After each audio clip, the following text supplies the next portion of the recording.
এখানে আমরা দেখতে পাচ্ছি যে ৫, ৭, ৯ দেওয়া আছে এবং আসলে তাদের উল্টো দিকে এই ৫-এর উল্টো দিকে ২০ দেওয়া আছে, ৭-এর উল্টো দিকে ৪২ দেওয়া আছে, আর ৯-এর উল্টো দিকে কী সেটা আমাকে বের করতে হবে।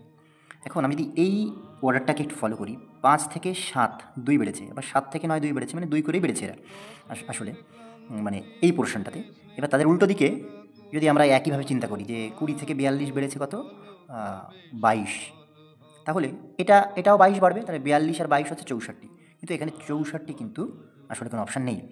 তাহলে আমাকে একটু অন্যভাবে চিন্তা করতে হবে যে ৫ থেকে কীভাবে আসলে ২০ হলো? ৪ ৫ ২০ করা যেতে পারে।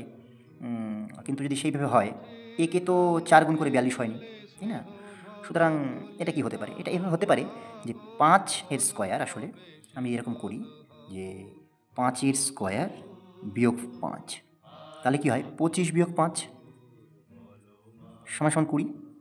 আবার যদি এটাকে চিন্তা করি যে ৭-এর স্কোয়ার বিয়োগ ৭, তাহলে কী হয়? ৪৯ বিয়োগ ৭ আসলে ৪২ হয়। তাহলে আমরা বুঝতে পারছি যে এই অর্ডারটাকেই ফলো করেছে। তাহলে একইভাবে অনুরূপ যে ৯-এর স্কোয়ার বিয়োগ ৯ হলে ৮১ থেকে ৯ চলে গেলে ৭২ থাকে। তার মানে সঠিক উত্তর ৭২।